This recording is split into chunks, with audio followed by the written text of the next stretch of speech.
This is Zane and the Hurricane, and we are reading chapter 17, Bad Trouble.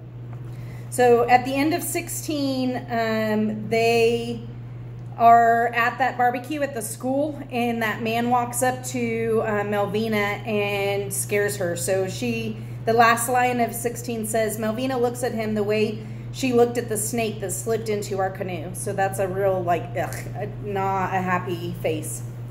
All right, bad trouble. This one time I was riding home on my bike, and a doe stepped out of the woods and just stood there, motionless. The sun was setting, and everything sort of blended together. The woods and the leaves and the little speckled deer, and probably me on my bike too. Maybe that's why the doe didn't bolt back into the woods, because she thought standing completely still would make her invisible. It's like that with Melvina. When the fearsome dude mentions her mom, she freezes, no expression on her face, like she's hiding somewhere deep inside herself. Right away, Mr. True comes over, a look of concern on his face. What's going on? You say something about this girl's mama?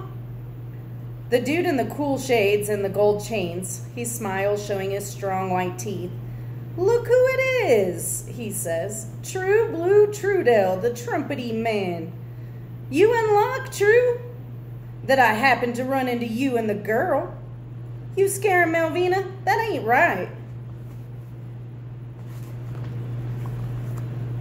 The man moves a little closer. He's not much taller than Mr. True, but he's twice as big around, all edge and muscle. I ain't scared of nobody, he said. I ain't scared nobody, he says very quickly. All I do is mention how unfortunate it is that her mom can't be here to look out for her, which is tragic, you know, on account of her situation. What do you want? Mr. True says, looking worried. The man picks something from his teeth and flicks it away with his little finger. You aware of who I am, old man? Got an idea? Then you already know me and Melvina's mom. We got some interest in common. She works for you, Mr. True says grudgingly.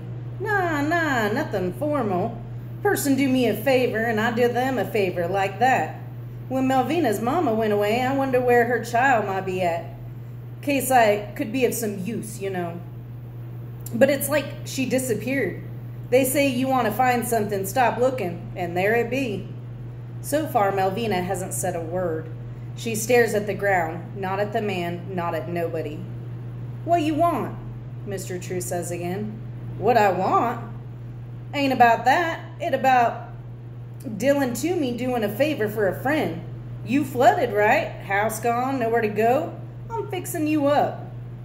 Get you a dry crib. Give you food, clothes, TV, anything you need.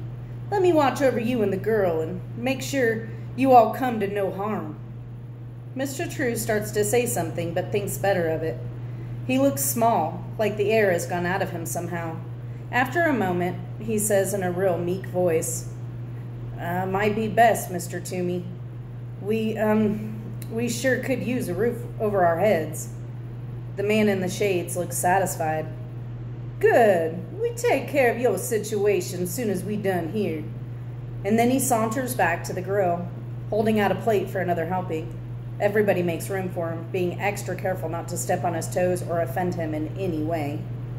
Mr. True crouches, smiling around at everybody, but talking to us in an urgent whisper. Melvina, Zane, we in trouble, children, bad trouble, and we got to get moving, quick. Get ready.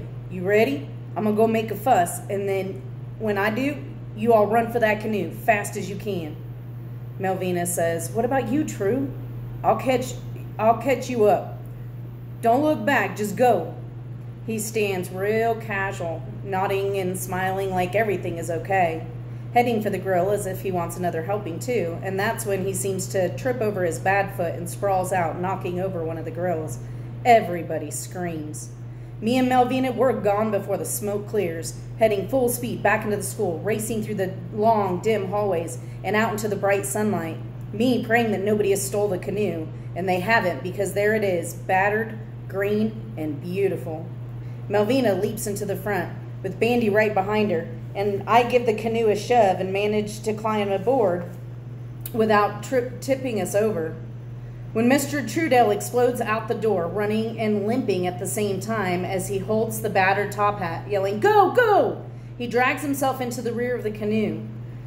We're maybe 50 yards clear of the school, paddling hard, when Mr. Dillon Toomey saunters out, the sun glistening off of his golden chains, pretending to do a toe dip in the water, and then recoils.